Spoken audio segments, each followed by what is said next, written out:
soatni yangilamoqchiman. Men esa uyga texnika olmoqchiman. Qizlar, hammasi asta-sekin bo'ladi-da. Hozir hal qilamiz-da.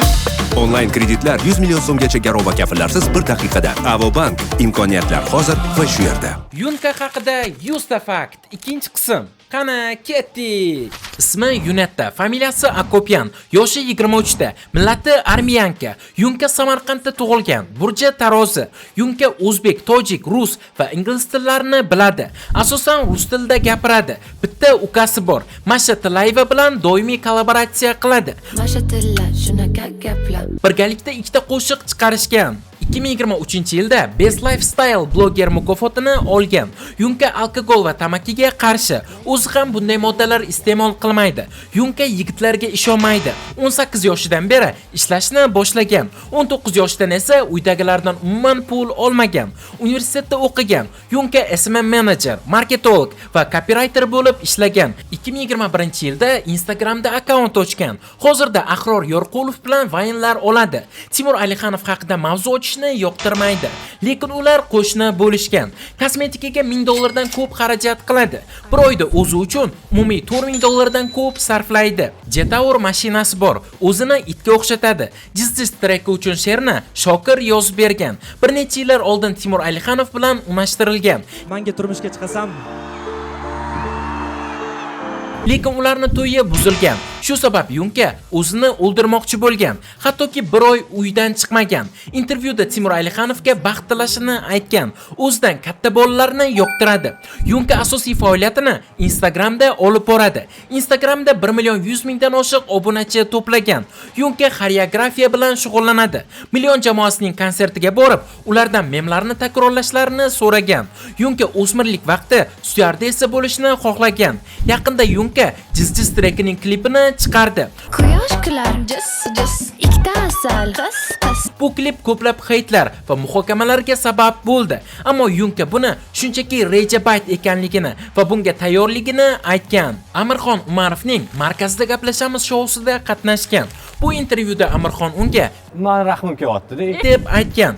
Yunka ochiq-sochiq kiyinish borasida me'yor ushlashga harakat qiladi. Yunka intervyu berishni yoqtirmaydi, lekin YouTube'da ko'plab intervyulari bor. Yunkaning Telegram kanali ham bor. U yerda 10 taga yaqin obunachi to'plagan. Yunkaning Dardim nomli treki 17 million prosmotr olgan. Bu qo'shiq Timur Alixanovga bag'ishlangan. Mana dardim, seni deb 10 yilga qaradim. Bu qo'shiqni Yunka deyarli har qanday tadbirda kuylaydi. Ammo hozirda qo'shiq dardi Timur Alixanovga qaratilmagan.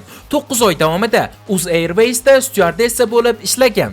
Bu ishni u shunchaki Google dan qidirish orqali topgan va ayni o'sha vaqtda bunga Toshkentga ketish uchun imkoniyat bo'lib ko'ringan. Avvaliga Toshkentda dugonalarning uyida yashagan. Shu vaqtdan boshlab auditoriyasini kengaytira boshlagan. Styuardessalikka qaytishdan ko'ra ijodni davom ettirishni xohlaydi.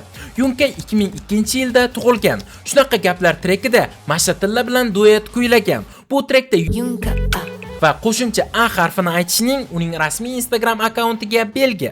Yunka heyterlarning ko'pchiligi aslida uni muxlisi ekanligini ta'kidlaydi. Yunkaning ota-onasi ajrashishgan. Yunka ochiqchasiga aytaman shousida qatnashgan. Yunka agar odam kal bo'lsa, uyalmasligi kerak deb hisoblaydi. Timur Alixanov bilan to'ylari buzilganidan keyin uni padezi oldida baqirib o'tgan. San, mamnaqasan! Baqirardim. Fuqaroslar baqirganman. Bu ishni u har kuni ertalab qilgan. Jami 4 oy har kuni bu ish takrorlangan. Keyinchalik uning boshqa yaqin qizlarining ismini aytib, baqirishni boshlagan. Yunetta Misrga sayohat qilgan. U sayohatda ekanlik vaqti dugonalari kelib, uni o'rniga baqirishgan. Yunetta hech qayerda jonli ijroda qo'shiq aytib bermaydi. Yunettaning ko'zi -2,5 ko'radi. Shu sabab u ko'zoynak taqib yuradi. Yunka Shohruxxon bilan duet kuylagan. Yunka boshdan o'tgan hodisalar sabab hech qanday narsadan uyalmasligini aytgan. Tug'ilgan kuni 24-sentyabr. 30 kun 30 ta Reels challenge-ni o'tkazgan. Bolalar oromgohiga mehmonga borgan. Musiqiy ijod borasida doimiy Shokir yordam beradi. Jahon chempionatini Toshkent City'dagi tadbirda tomosha qilgan. Mashhur challenge-ni takrorlashga yutqazgan. Unga shart sifatida hech qachon ashula aytmaslik berilgan. Yunka o'ziga ishonchi past deb hisoblaydi. 25-may kuni yangi O'zbekiston konsertida qatnashgan. Bu tadbirda Dardim qo'shig'ini kuylagan. Yunka jangovar sport bilan shug'ullanadi. Yunka vokal darslarini olyapti. Jannat onalar oyoq ostida filmini ko'rib yig'lagan. Uyda onasini senlab chaqiradi. Buni onasining o'zi talab qilgan. Yoshligidan mashhur bo'lishni xohlagan. Hayotda juda samimiy va ochiq ko'ngil odam. O'z ijodini asosan musiqada ko'ryapti. Kamol Qahhorov videolarida ko'p ishtirok etadi. Yunka freestyle ko'rsatuvida ishtirok etgan. Chet elga ko'p sayohat qiladi.